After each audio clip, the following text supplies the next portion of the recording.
start. We are connecting to YouTube now. Just a few minutes. Thank you.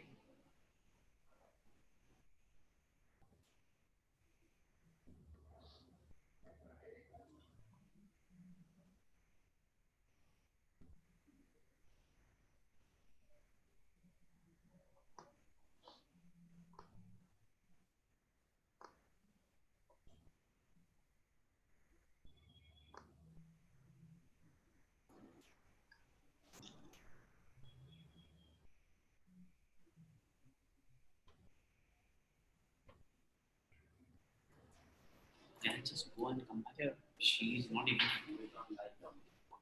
Just one second. I go back.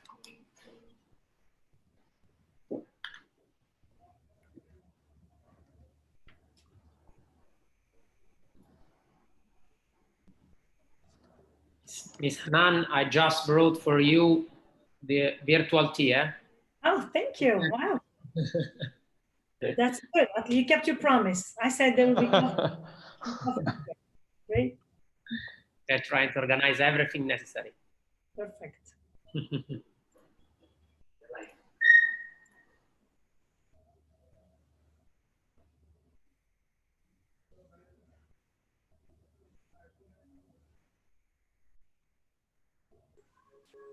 Lorenzo, shall we keep the camera on all the time, or we can rotate?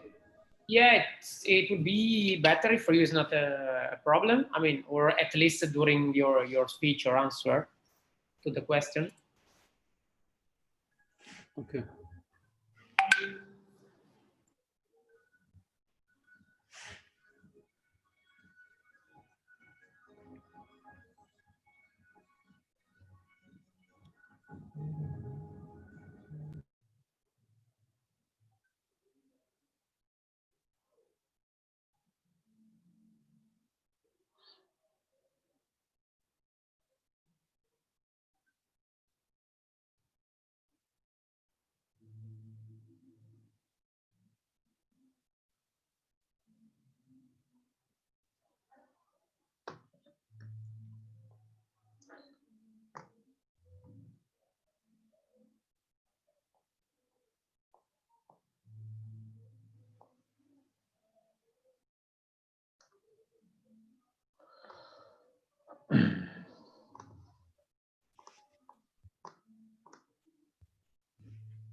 Shall we start?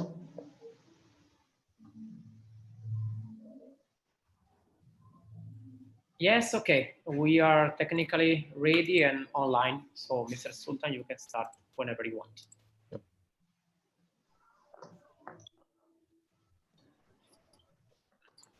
I'd like to welcome everybody today on our webinar. This webinar will be focusing on startups. The topic will be on startups. Are they worth it? I'll start by introducing our panelists. We're having with us Mr. Ali Samir Uthman. He's a startup advisor at Microsoft for startups for the EMEA region, focusing growth strategy and technology and transformation. We have Ms. Hanan bin Khallouk. She's executive director of Sustainable Leadership Consultancy. She's focusing on human creativity and transformation innovation strategist. She's an advisor, author, global speaker in the United Arab Emirates. We have Mr. Marwan Suwaidi, visionary. He is specialized in finance and SME and enterprise development. He been in a lot of committees supporting SMEs and SME funds. We have Dr. Ruchi Dana. She's a board member of Dana Group. She's a Forbes Power Businesswoman for the year 2020, Forbes Next Generation winner of 2017, 2018, and 2019. Graduate of Stanford with an MBA and entrepreneurship speaker and a visionary woman. I'll start first of all by highlighting the first question to Mr. Ali. Mr. Ali, COVID-19 created a huge shift in the economy worldwide. Can you share your insights on how this shift affected the startup market? The space is yours, and please, you can give us your insights. Thank you.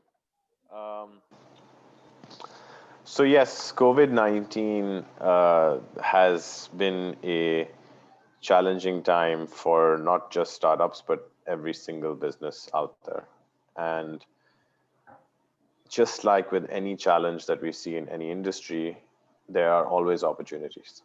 So when you talk about startups, there's a number of factors that influence the success and growth of a startup, and they're interrelated to other industries.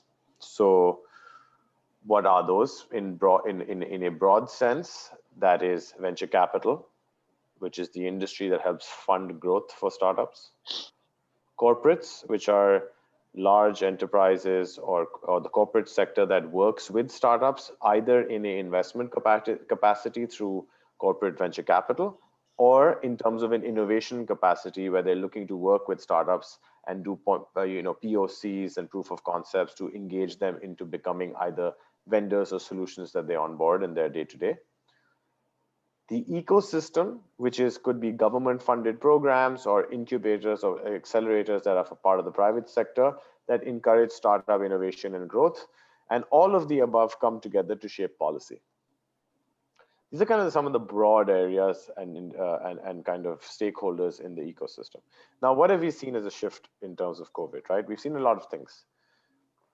We've seen fundraising, both as a venture capital that's looking to raise a new fund, as well as in startups that are looking to raise capital from VCs, slow down. Now, why is it slowed down? Because the pandemic brought with it other economic uncertainties, right? Where public markets have seen volatility, where the appetite for risk has reduced because of that uncertainty. And the venture capital ecosystem is known as the riskiest asset class, right? Outside of everything cryptocurrency. And when you're talking about the risky asset class, if the economy is volatile and the markets are volatile, then there's less money available to put in the riskiest asset class, right? It's just normal and natural that that's to happen. But that doesn't mean that money isn't available in VCs, right? Because there's a lot of funds that are already raised capital. The only difference is now they're not blindly investing into anything that they see that they think may be a good opportunity. When venture capital funds invest, they know that there's a high chance of failure, and they make the bet thinking that if a handful of these bets grow, they will exponentially grow to cover for the losses of the ones that didn't. And they have their own various theses and models and evaluation criteria to identify those opportunities.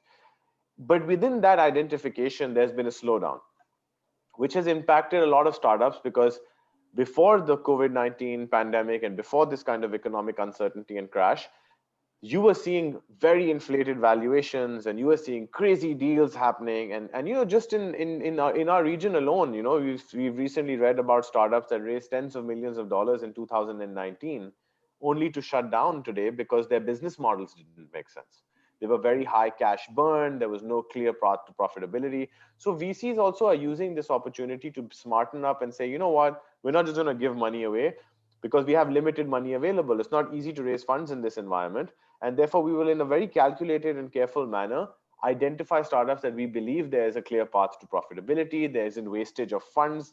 The founders are not just looking to keep raising capital, but actually build an efficient business, which is, in a way, going back to what the roots of entrepreneurship and business building are, right? To build a credible, sustainable business that can last over time and is just not constantly burning cash to look for funding. So I think that's brought around some sort of a overall correction in the way the markets were behaving with venture capital and startups in the last year and a half to 2 years. Simultaneously, you've seen corporates that have realized, and this is a positive for startups, that they need to innovate. And corporate innovation internally is not as easy as maybe engaging with the startup ecosystem. So you're seeing a lot of corporations wanting to engage with startups because they feel that they are disconnected with being digital, because COVID-19 has forced everybody to go digital. It's forced everybody to be connected. It's forced everybody to efficiently operate their systems with people working from home, with customers wanting everything from payments to fulfillment connected digitally, with less human interaction available. And the reality is most companies and large corporates and even SMEs weren't ready for that. So what COVID did was force that. And when you're forced into a corner, you're forced to work with those solutions that are available to you. And that's what's given startups a great opportunity. And then when it comes to startups themselves, what we've seen is a shift. So a lot of startups are now gravitating towards healthcare, data, AI, tracking, metrics and solutions that would be used within this pandemic to help the, there's this word that's been thrown around called the new normal. I mean, I wouldn't call it the new normal. Really, it's just accelerated digitization, right? And you're seeing startups that are kind of realizing that there's an opportunity now for governments and healthcare providers and hospitals and banks and companies at large that need solutions digitized better. And it's allowed them to pivot towards going slightly away from the more cash burn consumer marketplace type businesses and more towards fulfilling a need, bridging the gap. And that's allowed a lot of new types of startups coming through, a lot of them using blockchain for data and security and preventing of fraud, because really the pandemic has brought around new cases, right? There's been a lot of fraudulent transactions. There've been a lot of fraudulent deals with respect to PPEs and goods coming from countries and shipping to other countries. And a lot of startups are taking this as an opportunity to fill that gap. So in a sense, my main message would be, what we do know is change is constant. There's always change. The rate of change is different every time. Sometimes that change is very large. Sometimes that change is smaller over a certain period of time. So change is constant. What the pandemic has done is just accelerated change for a lot of different ways of how the business world is working, which has both created in some ways difficulty in capital raising for startups, but also in other ways, opportunities to fill new gaps that have been created. So that's kind of how I'd like to summarize that. Thank you, Ali. I'll move now the question to Ms. Hanan. Ms. Hanan, my question is, why do you think investors are reluctant when it comes to investing into startups? Okay, yeah, thank you, Sultan. Thank you for having me.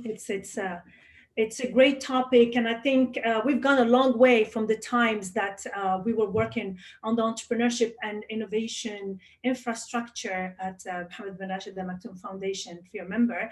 And so I believe that we've gone a long way from 10 years. So today there is more appetite from investors. There are more VCs, there are more angel investors. I wouldn't say that they're reluctant to invest in startups, but we still have a challenge in seed and pre-seed because investors want, I think the culture, especially in the region, that at the end of the day, whoever wants to invest in anything, the main reason or the main objective is to make that money work for them, to increase their return on investment. So obviously they will be hesitant to invest in a concept that hasn't been proven. So from what I see working with entrepreneurs and helping them pitch to investors, there's still that difficulty in convincing investors to take a chance. Everybody wants traction. So this is the word that we always hear, that we need traction. We need to see that concept, and not just the proof of concept, but really that it's working, that it's gaining traction, especially that most of the investors get into it with the objective of exiting. And I think 2019 has really proven it was a record in terms of investment in startups, in terms of investments from outside of the GCC, from international companies. We've seen unicorns like Careem, we've seen the Souq deal, and all of that. So that idea of we invest so that we can exit quickly definitely does not created appetite from investors to invest in newly launched concepts, and that remains still really a big challenge that we need to all work on. Of course, there's another Another reason to that, or another cause to that, is that most of the founders here don't lack the experience. Most of them come without a full team. So you have a founder that's still working with freelancers. So all of that does not give confidence to the investors that this concept might make it. So there's a lot of education that needs to happen. There's a lot that needs to work on in the ecosystem to really help these founders understand that it's about building a sound business model, a sustainable, scalable business model, not just an exciting idea that goes with the trend, like what we are seeing happening now. All the tech solutions, there are new needs. The pandemic has created opportunities, has shown us the development or the change in behaviors and consumers that are creating new needs, and everybody gets excited and start launching technology platforms or technology solution, which is great, but it takes more than just having an idea or a proven value proposition to build an attractive business model and an attractive a startup that will attract more investors. So I think it's the responsibility that comes to both the investors that are still not really confident to invest in seed and pre-seed, and also to the startups to really work on their ideas to make them more attractive. That's what I get from being active and engaged with startups, and this is what I see happening on the field.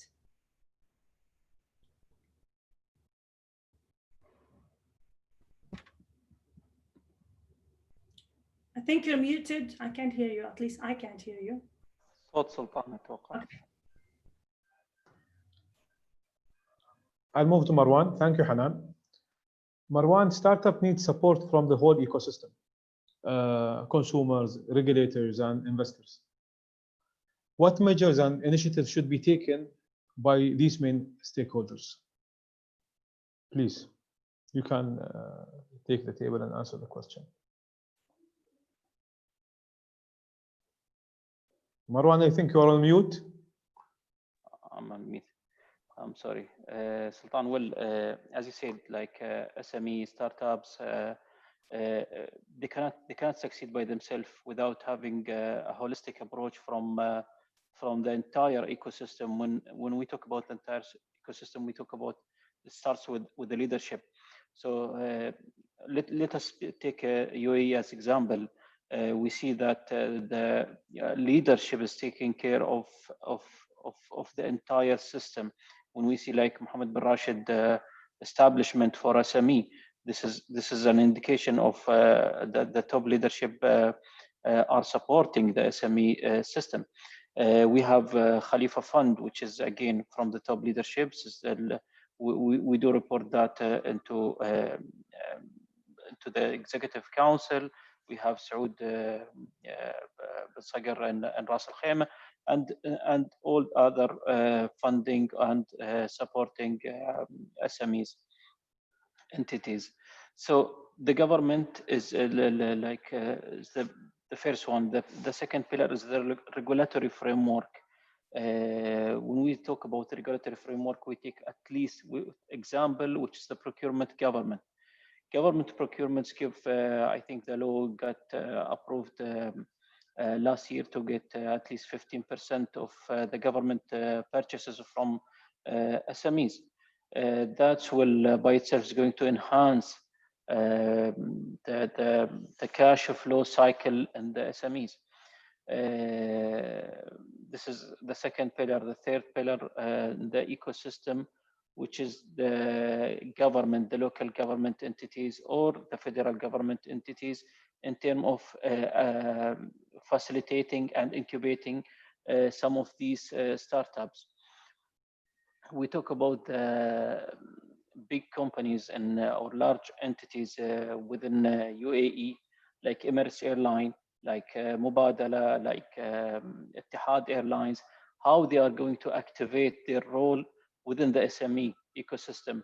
We can take example like taking all the catering services from one of the supported SMEs in UAE, enhancing the booking and ticketing system for Etihad Airline through a local SME. instead of they are going to enter the market as a large entities. These are examples of how can the ecosystem support SMEs.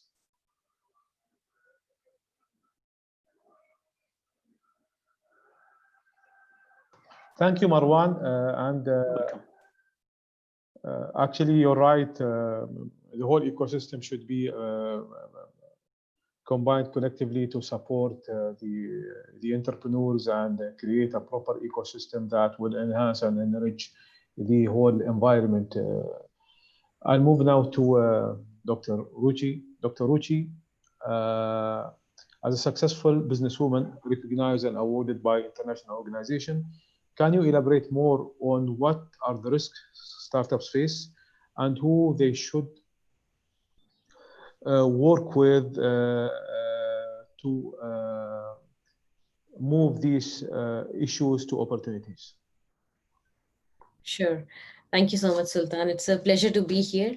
I'll just give a brief background about myself, and during the background itself, I'll talk about all the challenges that I've faced as a startup and as a businesswoman.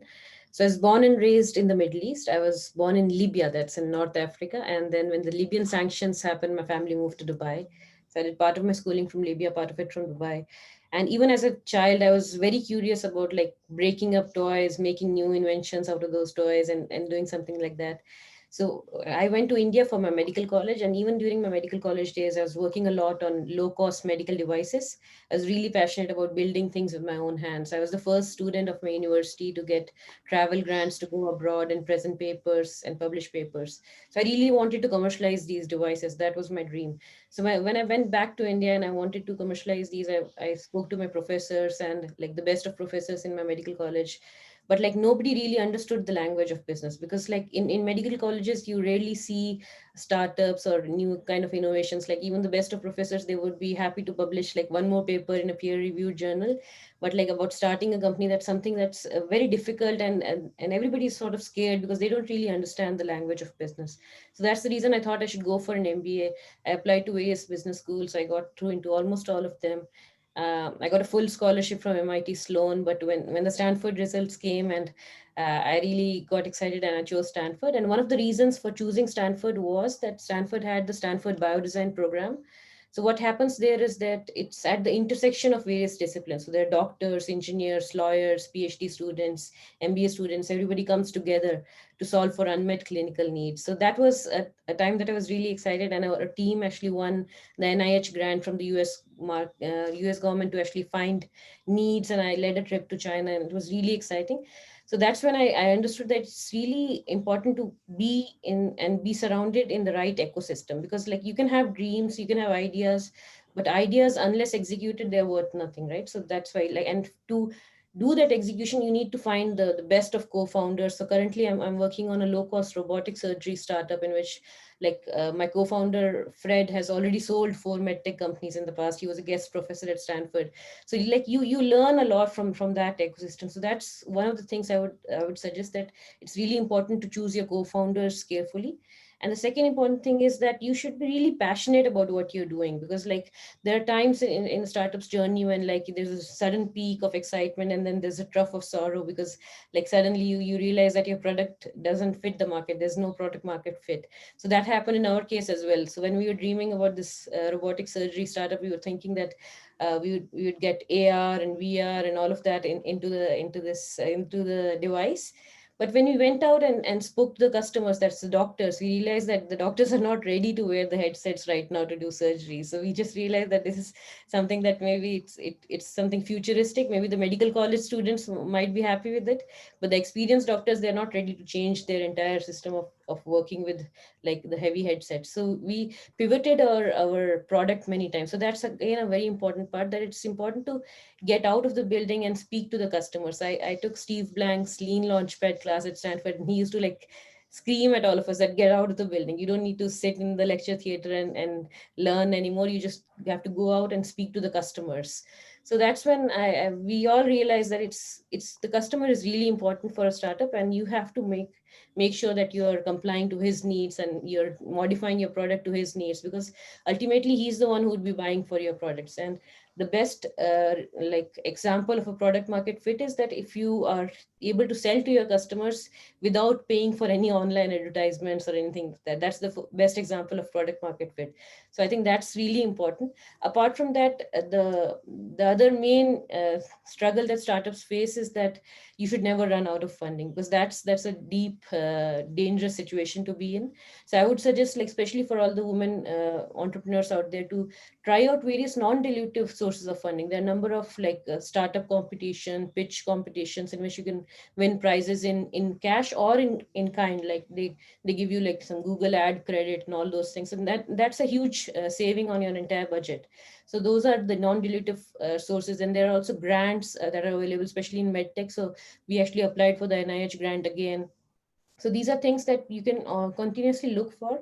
And the best way to go about those is that you just like take a weekend ahead and then like work out all the deadlines for various applications that you have to submit, and sit down in one weekend and submit all the applications in one go, because that's like a productivity hack. You can actually apply to multiple places in a one go, because otherwise, like if you sit for each and every application again and again, that takes up a lot of your time, and you take a lot of time to focus, sit down and then work through it. But like almost all the applications require the same answers. You just have to tailor them according to the application. So that's one thing that's really, really important, that never run out of funding. So you can explore non-dilutive sources of funding, you can explore crowdfunding. So these are things that you can continuously explore. And then definitely, like if you are lucky and you're able to raise funds through angels and VCs, that's definitely the next step. But like initially, it's really good to actually focus on the non-dilutive sources of funding as well. Thank you. Thanks a lot, Dr. Ruchi. I'll move back to Ali. Ali, my second question is, startups are facing a lot of problems now with the pandemic. How do you think startups can utilize the current situation, and how can they succeed in overcoming the pandemic? So, at least from my perspective, there's so a lot of what the other speakers said is a great opportunity, right? If you're a startup that's having difficulty with fundraising, look at non-dilutive sources of funding. I think Ruchi is absolutely right. But I would just say, maybe with a grain of salt, that sometimes non-dilutive fundings, particularly grants, they may open you up to funding, but they may restrict you in another way, which may be opposite of where you expect your business to go or your mandate is. And so maybe be a little careful in selecting your non-dilutive funding, but that's a great opportunity to take advantage of, especially if you're cash strapped and you need it to ride out the pandemic and it's tougher for you to raise capital. That could be because of your business model, industry, stage, whatever. Similarly, what Hanan said, absolutely agree with that as well, right? To buckle down and focus on your business sustainability, to focus on your model, to understand that to build a business is more than just to raise capital. It's to understand your systems, your operations, your flow, to know your customer. And it's focusing on these critical pieces of the business that will help you make it to the other side. Beyond all of that, there's lots of tools, right? So the first thing I would say is relation to what everyone else has said. The pandemic is a great time to assess whether what you're doing is the right thing to be doing, right? If there's no post-pandemic future, if there is, and it doesn't necessarily need to be linked to the pandemic, right? It can be a year from now. If a year from now, the model doesn't make sense to an investor, it's probably because the model doesn't make sense, right? And it's a great time to take these challenges and learnings, and when you focus on your business in itself, and you focus on your customer, and you focus on your unit economics, and if you focus on a lot of these areas that will help you identify whether this is the space to be in, it's a good time to reevaluate whether you should even be in this space. So rather than saying, what can the startups do to make it through the pandemic, I would flip it to say, what can founders do, right? Because a startup at the early stage is all about the founder. And it's about what the founder can do to really identify that if they're an entrepreneur, then part of entrepreneurship is realizing that what you're trying to build out may or may not work. And the pandemic is a great kind of equalizer, in the sense that even when I've spoken to a lot of young founders that are graduating from college and they're saying, we want to do a startup and we don't want to go for a job, or we don't want to show a gap in our CV. Really, a pandemic's a once in 100-year event. It's the only time a gap in your CV will give you an opportunity to do other things, right? And to really test and stress test a lot of your ideals and your visions and what you're building out. So I would say, what can founders do? And founders can do a lot. They can stress test their business and look at the next stage. Directly associated to the program we do at Microsoft, if you're a B2B startup that is SaaS, PaaS, DaaS or similar business models, if you've raised a little bit of funding from an institution previously and you have a cloud consumption mandate, apply to our Microsoft for Startups program, because the way the program is geared, it's built to help you scale. So if you're based in the UAE, or if you're based in Saudi, or if you're based in any other regional market, and you apply to the program and you qualify against the criteria, the program is geared to help you co-sell your solution across the Microsoft global ecosystem. And this can sell your solution in Europe and the US and Southeast Asia without you having an office there, which will help you ride that pandemic, right? If that's how you want to look at it. It'll help you scale your sales. It'll help you accelerate your growth. And it's accelerating your growth that will make you attractive for VCs to help you raise capital, right? So directly associated to what I do is the Microsoft for Startups program, where we try and help startups grow. And that can be both during a pandemic, when it can be very useful, or after the fact.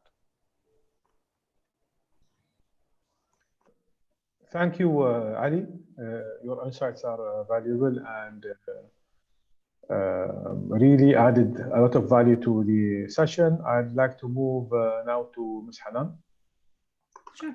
Ms. Hanan, my second question will be on where do you think the pandemic will lead the startups? Okay, the pandemic, just like any crisis that creates uncertainty, also creates opportunities. I think if we just look back, since the start of the 20th century, a lot of companies like Microsoft and the GEs of the world, and then more recently Facebook, Uber, and Airbnb, they were all born out of a crisis. So again, we'll see the same pattern happening, because every time there's a crisis, there are new needs that are born. So I would see that I would want to start with the positive outcome, because I do believe that every crisis brings new opportunities and brings innovation and disruption, because the consumer behaviors are evolving and new needs are rising. Okay, we are losing a lot of services. A lot of industries are becoming obsolete, but at the same time, many new ones are emerging, are being born. And it's up to the founders who really can identify those new opportunities that could come up with the next unicorn. Now, another thing to summarize it, actually, it's interesting you asked me this question, because during the lockdown, I was reflecting myself like an entrepreneur myself, running my own startup, and thinking, okay, what do we do with this lockdown? We are in panic mode. The unimaginable happened, and suddenly everything is disrupted around us. And that reflection led me to write a piece that was published on Forbes Middle East in April. And I came up with those 4 R's that we as startups, it came from personal experience, then I thought it's worth sharing, because I felt that we went from business as usual, all of us, to almost like an R&R, which is referred to as rest and recuperation. So we took that time, it was imposed on us to just stay home, and all our activities were disrupted. But how could we, or how at least I felt that I used that time of rest and recuperation, and advise everyone to that piece that was published, is really focusing on the 4 R's, which is reflect. This is the time to really sit back and reflect, because sometimes we are head down in operations mode and we just keep going on the day to day. We don't take that pause of thinking, what am I going with my business? What is it that I need to do? What is the purpose of my business? Is it still remaining, as answering and responding to the needs of the people that I'm serving? So reflecting, take the time to reflect, and then reconnect with your purpose, with the very reason that pushed you to start that business, because everything around us can change. The needs could change, the wants of the audience we're serving can change, but the why or the how we are presenting our services could change. But the who, focusing on who we are serving, and answering these questions and reconnecting with that, reconnecting with your purpose, reconnecting with the people. And I've seen a lot of brands, and I would like to acknowledge, for example, Emirates. There were no travel, but they were communicating nonstop when engaging and reconnecting with their customers. They didn't just shut down and said, okay, there's no flights now. What do we have to communicate? They were communicating with fun things, showing their employees at home, just promising people about how the trips will be, showing how they are becoming more relevant, how they are sanitizing, how they are planning to really match the new norm after we go back to normal. So reconnect, stay reconnected to the people, and do that whenever there is a pause like that. And then the third R is resilience, building resilience. I think if there is one lesson that we learned from this COVID-19 pandemic, and I agree with Mr. Samir when he said that, I always say that this digitalization and all this digital transformation was not created by COVID-19. It was just accelerated. It was coming anyway. So resilience, because we can no longer talk about managing change. We live in an era where change will be happening constantly, and uncertainty has become a fact of life. So we cannot sit down and make plans and budget and forecast and anticipate those changes. They will just hit. And I think it's going to continue like that. So it's about building that culture of resilience within your corporation, whether small or big. And simply that means the ability to bounce back, the ability to be flexible enough so that the decision-making does not take longer. The ability to absorb that shock and change whatever needs to change so that you can continue on surviving and thriving. And the fourth R that I spoke about was remaining relevant.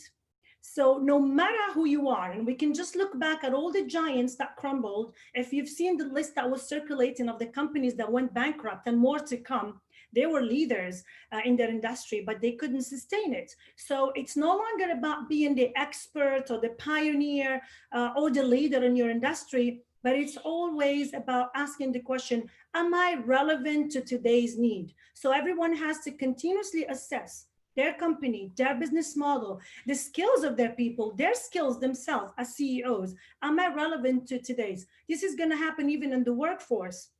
And that we're no longer talking about somebody with I don't know how many PhDs and 30 years of experience, and that's it. And then he or she feel they are the sovereign of what they do. It's a 15-year-old kid could come and disrupt the position or the job that or the role that you are handling. So it's crucial, and this is an advice that I give everyone, to ask the question and assess and reassess very frequently, am I relevant to the changing needs of my customers, my stakeholders, my market, and the dynamics around me? So I guess these are, if we really look at those 4 R's, each of us as a startup or founder or as a CEO or as a business leader, it will give us a lot of insights on how we can survive and keep thriving regardless of another crisis. Because to me, it's just another crisis, and there've been so many, and there'll be more. Thank you. Thank you, Hanan. Thank you. Yes, indeed, there'll be more. It's a cycle. It's a cycle that returns every once in a while. As Mr. Ali said, let's ask the founders what they should take, what they should do. Hanan, you mentioned the ways how to deal with the situation, how to face this pandemic. I'd like to ask Marwan, what do you think? What's your insights when you look at entrepreneurs? How can they enhance their opportunities after you listen to Mr. Ali notes and Ms. Hanan comments? How do you think they can enhance their opportunities? How can they shift their organization from a startup to become a bigger corporation, to become a unicorn? All the pandemics or all the crises created unicorns. So what do you think should be done to take the chance and change your organization to become a unicorn? First of all, Sultan, I think this is a great insight from Ali and Hanan. Hanan, I I wish I can read this article if you can send us the 4 R's. Well, I'll share it with you, definitely. I will share it with you.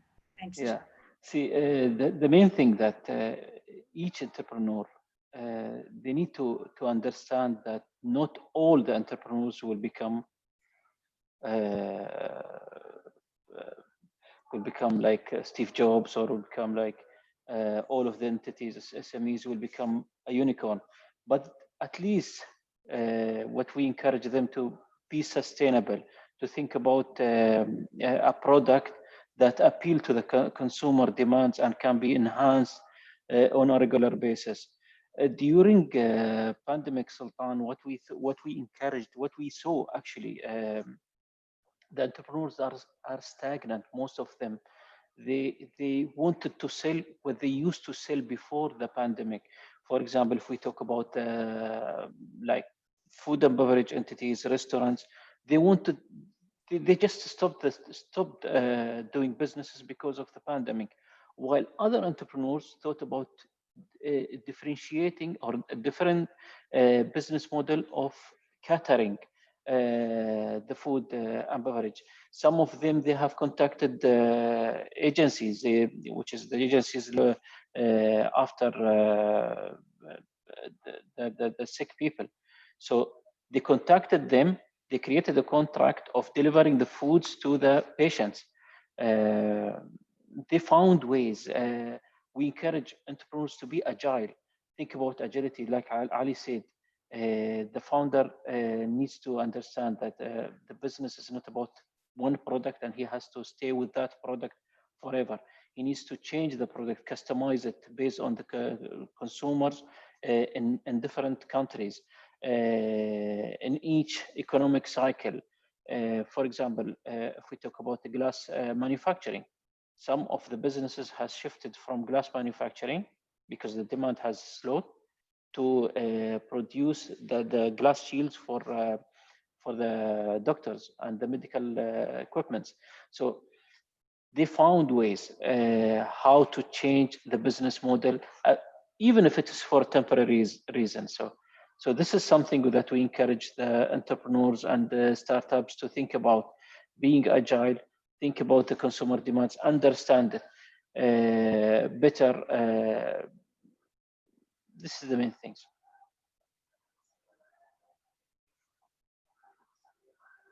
Thank you, Marwan. I'll move now to Dr. Ruchi.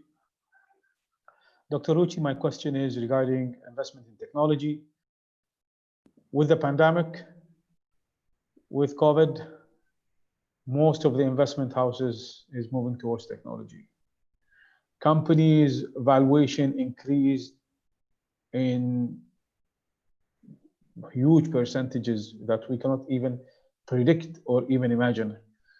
Do you think it's a right move, or do you think it's a bubble that will explode one day? Sure. Thank you, Sultan, for that very relevant question. Just to give you some context, I think Hanan said the right thing, that crisis brings opportunity. So there are definitely a number of opportunities in the market right now. What happened in 2008 and 9, like most of UAE and even our own family business, we invested a lot into distressed assets that were like factories, sick units, that we turned them over and all. But this time around, we are actually looking out for opportunities in startups. And the reason for that is that there's so much good exits that have happened from this region, and it brings a lot of excitement. And the other thing is that traditional businesses have to change with the coming times, with so much innovation happening in various industries. As a family business, we feel like our business is almost like a Titanic moving in one direction, but we don't know from where the next innovation would happen. So it's really important to be in touch with the startups and the ecosystem and understand what are the new innovations happening, maybe in your own field of business or in other businesses. And the best part is that, for example, recently I came across a job posting from a very big corporate company, and it was the HR person who had posted this job posting that they require a social media manager with 15 years of experience in social media. So we don't want to end up like that, because like 15 years of social media experience is something that's not possible. Like, would you be like the founder of Facebook or Orkut to be hired at these companies? So we don't want to end up in those blunders. So that's the reason that all the corporate companies, family businesses and all, they should be in touch with the new innovations that are happening, the startup world that's happening. And the best part about the current situation is that there are a lot of bridge rounds and down rounds that are happening. So the valuations were crazy.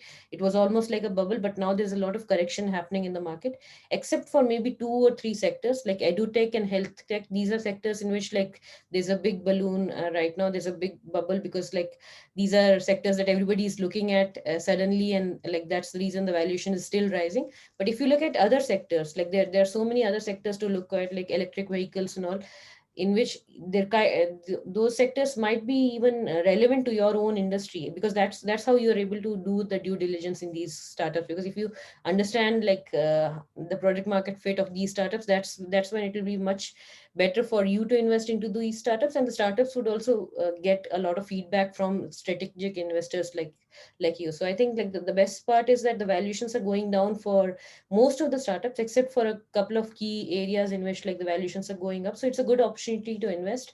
And even if like you feel like startups would be a risky game right now, there are opportunities to invest in VC funds. So that's what we did as well, because we are not experts into fintech or in like the new innovations that are happening in outside of medical or life science space. So that's the reason we tried to look at VC funds, and it's a good time to enter these funds, because like in terms of the vintage year, it would be like the returns would be good, because the valuations are at a rock bottom right now for other industries. But like for health tech and edutech, I think the valuations are really high right now. It's better to actually wait and watch and then make a decision after that. The best part about VC funds is that you'll actually get to see like the returns that the fund managers are be able to give you, because there's a good saying that says that a smooth sea never makes a skilled sailor. So like it's only when the sea is rough and all that's when you see like how the sailor actually performs. So it'll be a good opportunity to see how these funds perform in the near future as well.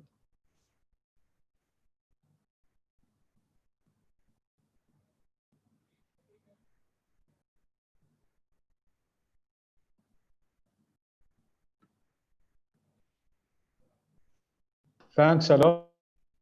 Now we move to Q&A. I'd like to introduce Mr. Lorenzo, the CEO of the consultancy company, Volt Management Consultants. He'll be taking care of the questions from the audience, and he will be directing them to the panelists. So Lorenzo, please, you can start. Yes, thank you very much, Sultan. Thank you to all of you. Let me just introduce the fact that we receive a lot of questions, and let's say, I think as a good point of view, we didn't receive a lot of questions strictly related with the pandemic. So I think this is a very comfortable point, that investor and startup owners are really focused on their project and the opportunities, and not just thinking about the cage that this pandemic maybe is creating around them. So this, I think, is a very good point of view. I'll start with Mr. Ali. I'll try to avoid, of course, all the connection with your personal and private business, but just to get your point of view on the current situation and on the market. We have a request of advice, mainly an advice from you, thanks to your expertise. And is what are exactly the sectors that you see more interesting, more profitable now and in the future for new startups? Thank you. Hi, can you hear me? Yes. So, to be honest, it's a very broad answer.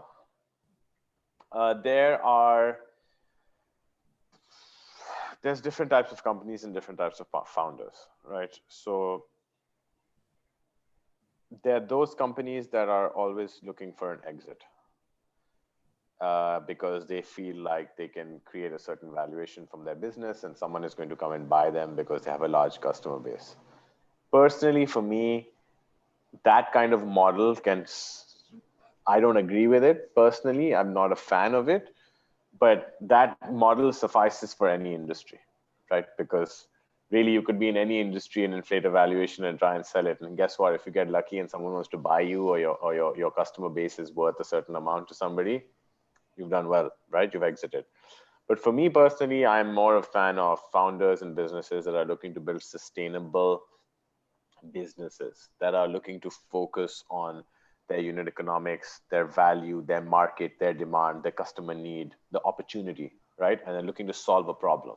I think for me, those are the types of businesses that really will go large and will last long and leave an impact.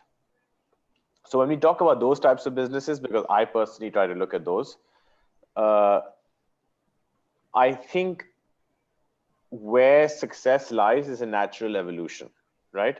If you follow tech startups or the tech ecosystem from where it started, Silicon Valley being a primary hub, to where it very quickly shifted as another hub, which is China, right? Where they're doing amazing things when it comes to technology.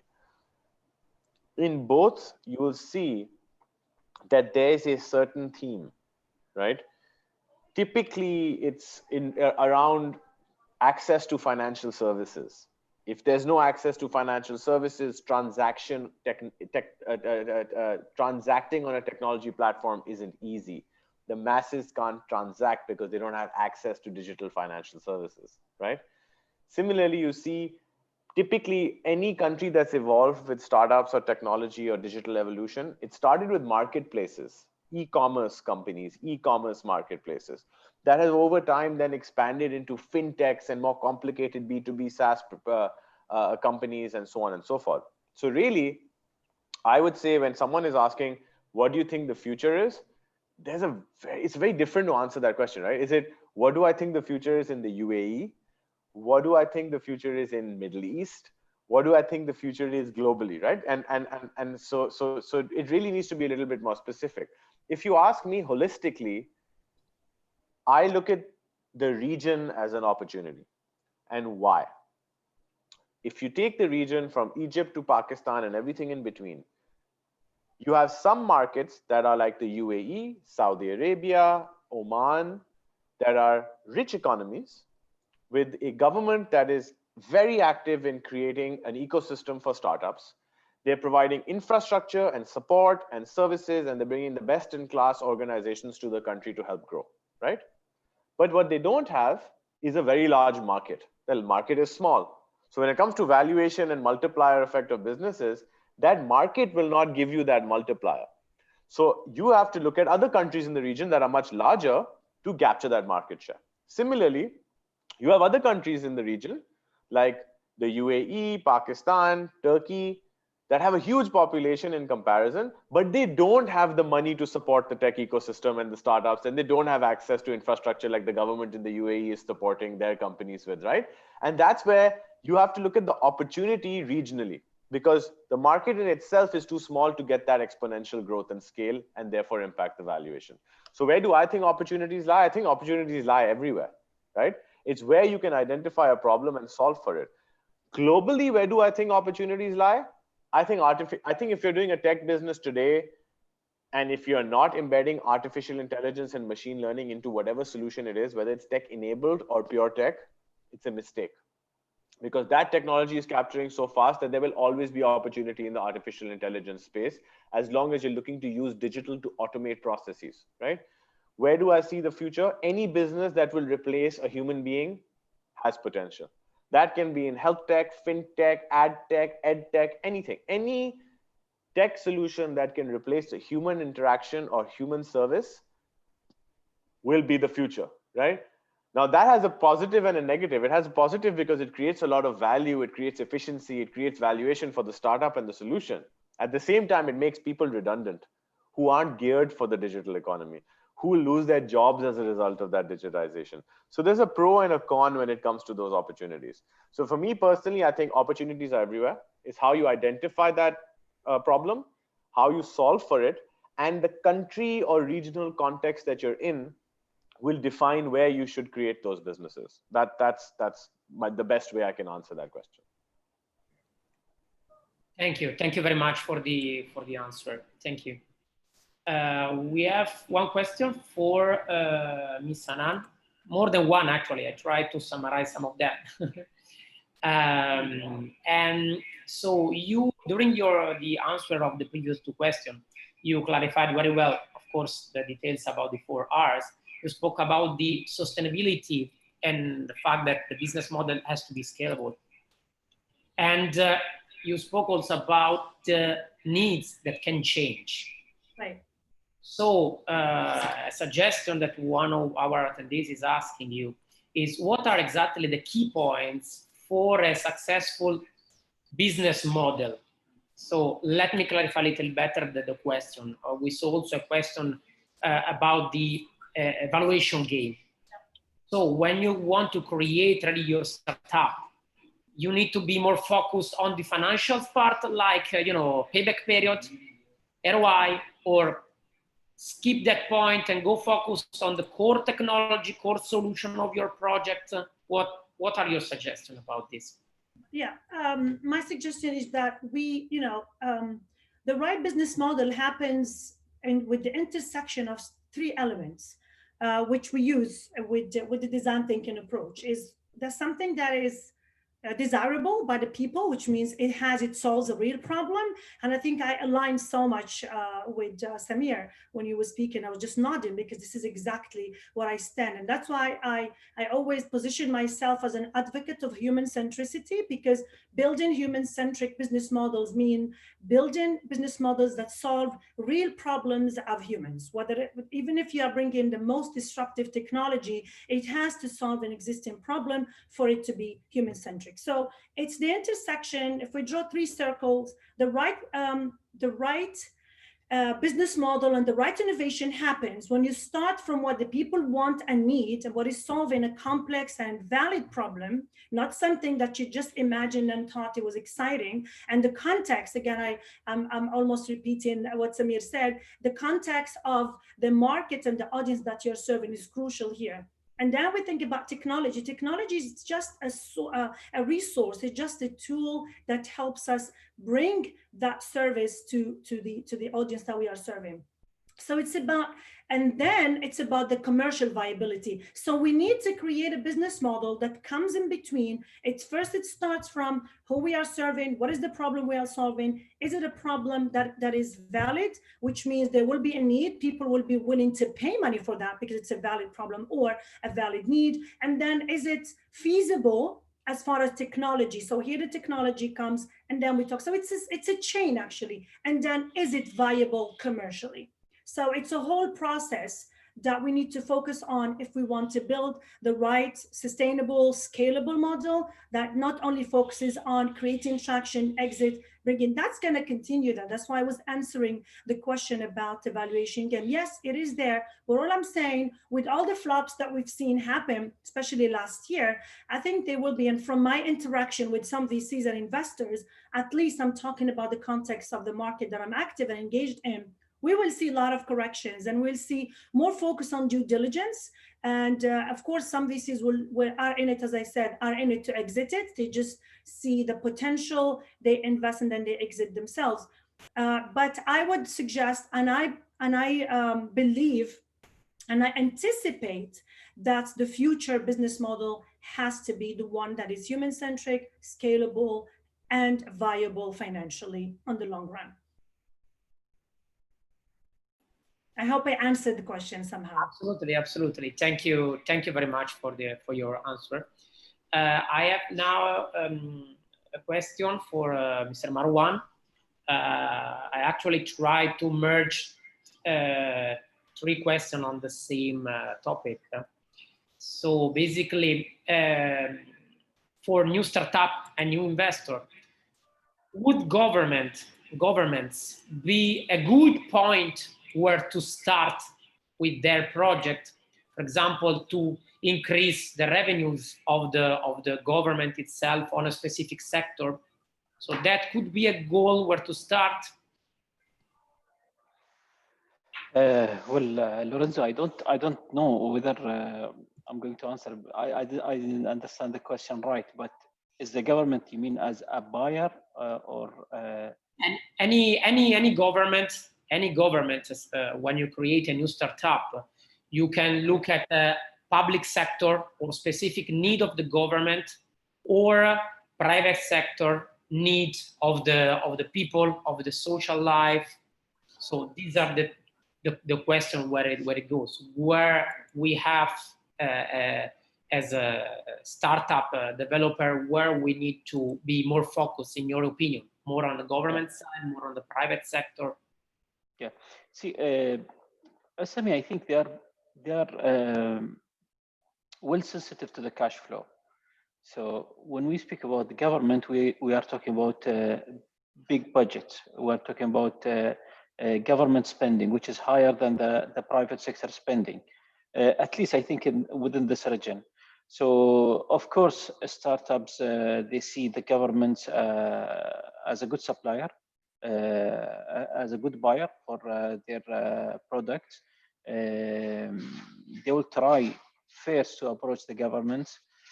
However, what we see that's going through the future, we think the private sector spending will be at least matching to the public sector spending. So we encourage startups, encourage SMEs to move and approach large entities. As I said at the beginning, that like Emirates Airline, this is a private entity corporation. We have Etihad Airlines, we have Etisalat, we have Du. These are, we have ADNOC also in Abu Dhabi. I think they are spending a lot in the private sector, and we have a lot of SMEs are benefiting from their spendings. We have seen cases that provide catering for Emirates Airline, provide ticketing services to Etihad Airline. So we have seen a lot of projects in ADNOC's offshore projects. So these are SMEs that are benefiting from the private sectors. That going forward, I think we encourage SMEs to look into the private sector more than the government sector. Thank you very much. So we have now a question for Dana Rucci. A lot of people liked a lot and were really interested on the answer of your first question. So you mentioned about the importance of the ecosystem. They followed the trip that you did during your life. You spoke about the passion, but also you put a very important point to never run out of funding, which is of course a must for any kind of startup. So the question is exactly here. When you have a startup and you have the passion for your project, your idea, the risk to be run of funding is always there. So what do you suggest to an entrepreneur who is going right out of the finance? He wants to keep the control of his dream, his project, but he has to choose, keep pushing with all his effort on his project to keep in control, but just getting loan or partners or buyers, or leave a part of the equity, give the control to a third party to at least see his dream coming true. I hope I explained well the result of this question. Yeah, thanks, Lorenzo. I think that's a very difficult question to answer. So there's always this question about losing control or the economics. So like whenever you even sign a term sheet, it's all about economics or control. And there are some good venture debt funds that are coming out even in this region, which actually provide non-dilutive funding. So, but like if in those cases, like you have to be like a company which has certain amount of revenue, or maybe a hardware startup in which like there are some assets that can serve as a collateral for those venture debt firms. But like I think equity funding is something that's much more common these days. People are much more comfortable with this.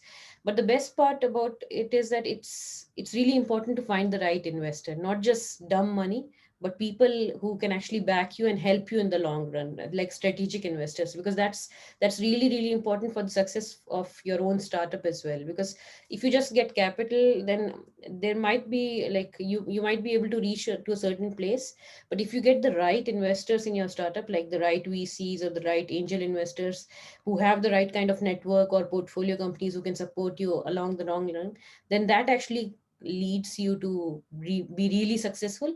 And oftentimes the VCs also help you in raising the next round of capital. So that's one thing to be really to really keep in mind. But the other question about is like to get non-dilutive funding or venture debt. I think that's something that's opening up in this region. There are a lot of new companies that are doing venture debt, and that's a really flexible way of approaching funding at the moment. But still in those cases, it's really a risk, because like debt is definitely cheaper than equity in this case. But like what you have to do is you have to make sure that like you don't sign any papers in which there are personal liabilities and all that come across when the company is liquidated. Because as a startup, it's really, really risky. You never know when things might go wrong. Even big companies fail at times, and leverage is really risky at times. So it's much better to find a partner who can actually help you in the long run in terms of like opening up their own network, like VCs or strategic investors who can help you in terms of even corporate collaborations, and helping you in proof of concept or pilot studies in various corporates. I think that's how you should think about it. Like there's always like the pros and cons of both sides, but it's at the end of it, it should be a very informed decision, and it's better to actually think about it with a cool head, and talk to your co-founders and your mentors or advisors about it before making a decision in a hurry. Thank you very much for the very clear answer. Thank you very much to all the panelists, and I will move the speech to Mr. Sultan. Thank you. Thanks everybody for today's session. Before I end the session, I have one question for all the panelists. The same question. Once everything is cleared and COVID becomes a past, where do you think people will start investing in? I'll start with Marwan. Well, Sultan, I think Ali gave us great insights about the behavior of the founder. So, and also Hanan provided us with also great insight about sustainable business modeling. So I think pandemic is an let's talk economically. It's an economic crisis. Beside this is a health issue. So crisis never ends. It's cyclical, economic. Investors will be looking at tech at the moment, at least for the next 2 to 3 years. Startup founders will be looking more into like tech startups, fintech, and more into like AI, machine learning. This is something that shaped by the consumer behavior. Again, this is very cyclical economic. So if COVID ended, another issue will come to make the economic cycle to go down, and another challenge will be there. From that challenge, new opportunities will arise, and only the agile, both investors and agile founders will take opportunity out of that. Thank you, Marwan. I'll move to Mr. Ali. I'm just echoing what Marwan said and what I said earlier. I think investment will always go where there's opportunity, right? I think it's as simple as that. And that again is a market-to-market factor. If I were to just take the UAE as an example, I think 10 years ago, the opportunity was in the burgeoning tourism sector, There was investments in the F&B sector everywhere, right? From restaurants to clubs to bars to hotels to private members clubs. And that was the opportunity at the time, because you saw this blow up of Dubai as a regional hub and the UAE as a tourism sector, and the weather being favorable for all the people from cold cities. And that was the opportunity, that's where the money was going. Today, you see tech as the next frontier. You see the UAE actively wanting to go beyond infrastructure to go towards the future of technology and access and support. And what you're starting to see is, you're starting to see regulators that are very forward thinking. You know, you have ADGM, you have TIFC, you have all of these you have all the, you have MBRIF, you have all these programs that are trying to help SMEs digitize, come up with the times, create new avenues for solutions, using sandbox environments and helping create new regulations where regulation didn't exist, right? And you're seeing this. An example is a year and a half ago, you saw the scooter business as a startup pick up over here, right? And then all of a sudden they were gone and the RTA didn't allow it. But that was because the regulation didn't exist. But it's not like they said it's never going to be allowed, right? They actually went back and they worked with the startups, and they've now allowed, now the scooters are back because there's some regulation around the space. The same thing went with car rental models that were tech-based. So I think the opportunity, the investment will always flow where there's opportunity, and opportunity will always be created by the economy and the regulators, and the opportunities that the government will help create within that country or within those regions, right? So that's where I think the money will go, and I think that's how the money will go. At the end of the day, you can do the same business here that you can do in another country. The money will always go to the entrepreneur who can convince the investor that he can make it happen, right? So that's my view on the question. Thank you, Ali. We'll move to Dr. Ruchi. Yeah, I think like we mainly focus on life science, biotech, healthcare, medtech startups. So I think that's a sector that suddenly people are much more aware about, and they're much more willing to invest into as well. Even as angel investors, I've seen like people are ready to invest into like healthcare startups at the moment. In fact, just a couple of weeks back, I was with an all doctors panel, global panel, and like all the doctors worldwide were saying that suddenly all the patients are so much more adherent to the medications that we give to the patients, because everybody is so much more careful about their own health because of like the added risk that obesity, diabetes, hypertension bring in times of COVID as well. So I think health is something that people are much more aware about. So even if we look at angel investors, there are a number of angel investors, doctors themselves who are investing into startups that are working on the healthcare space. It's just that the valuation of these startups is so high right now that like everybody is sort of waiting for a correction to happen. So I think this sector would definitely boom. So we have invested into AI, robotics, a couple of medical simulation companies. And the next big trend in healthcare that we see is longevity. So we have invested into a genetic and a microbiome testing company. And these companies would actually go to the next stage in terms of like precision medicine and personalized medicine as well. But that is something that is difficult to scale at the moment. So I think that that's a much more long-term investment. And apart from that, in healthcare, we see a good trend in terms of elderly care. That's a sector that was completely ignored for a long period of time. But recently, everybody's focusing a lot more on home health and elderly care. There was recently a news that around 500,000 nurses from Philippines were sent to Japan just to take care of the elderly population there. So there's a huge need. And there are startups that are trying to disrupt this space. So these are the sectors that we currently are looking at. And even as like the network that I have with angel investors and doctors, we are seeing that these are the sectors that would definitely boom in the coming times. But it's just that the valuations are really high at the moment. Thank you. We'll move to Hanan.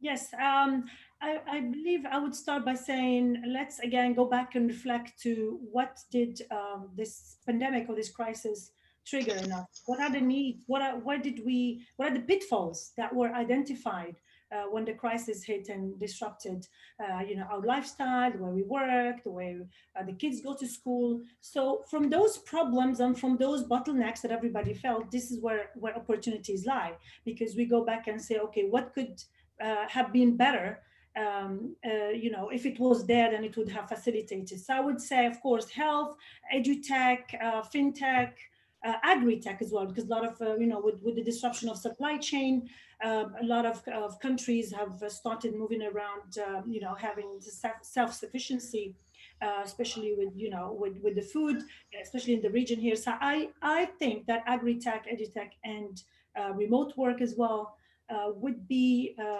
probably prosperous, you know, fields that will attract investors. But again, it's really about thinking of staying attentive to the emerging needs as we go, because COVID-19 is just one crisis. It created it showed us or identified or revealed where we are lacking, and whoever identifies those problems that we are lacking and try to find solutions for them will really create that opportunity to attract investors. So it's about eyeing those opportunities, staying connected and human-centric, I'll say it again, which means really listening and engaging and observing what's happening around us, so that we can sometimes even sense what would be the needs. We can start sensing from the future what would be those emerging needs and be ready to find solutions for them. Because at the end of the day, it's really about solving a real problem that will create a real opportunity that will attract investors, because they want to make money and you know, increase their return on investment. Thank you. I'd like to add my point of view here before ending the call. And I think it's a correction period now. Maybe people forgot that the crisis started before the pandemic. In 2018, the retail crisis started. It is even more effective, or more, it affected the market more than the crisis of 2008. Big institutes failed, got bankrupt in the Middle East, internationally. The pandemic came to clear the remaining. And what I see is due to three factors. One, the correction. Two, the social status that the people are in. Now, people are stressed. People are feeling that they need to wear masks, even they don't socialize properly in coffee shops and places. There will be a huge shift towards retail again, because it's a correction in any sector. In any sector, you have a correction. It's a wave. So technology goes up, then it has a drop. Biotech goes up, it has a drop. This is the way it works actually in any investment. Retail will be, my point of view, will be the next rising sector. There is a huge correction in it. It will come on a different way. It will come with a new, let's say, aspect. Maybe it comes more into SMEs rather than corporations. The pandemic showed us that SMEs sustained more than huge corporations when it comes to F&B and retail, because they could customize themselves within the requirement, while huge corporations, they went bankrupt because of the huge cost of operations. So what I see, it's a correction period. Retail, logistics, retail, some of the technology service-driven platforms will have a huge boost, while we'll face also a huge drop in technology in sectors that will be replaced by other sectors, and due to the social, let's say, so I don't want to call it disturbance, but social effect that the people will have. As if you are putting people in a cage and suddenly you tell them there's no more COVID. So immediately the whole scenario will change. This is my point of view. I'd like to thank everybody. It was a very thorough discussion, and I'd like to thank Dr. Ruchi, Mr. Ali, Ms. Hanan, and Mr. Marwan for their interaction. I'd like to thank the team who made this webinar happen, Elena, Mr. Navaz, Mr. Lorenzo, and Ms. Renz. I'd like to thank the audience who attended today and asked us some interesting questions. We'll be having more and more webinars, and we'll be always connected with you guys. Thanks again, and wishing you a lovely evening. Thank you. Thank you. Thank for you. having me. Thank you very much. Bye, everyone. Bye. Thank you.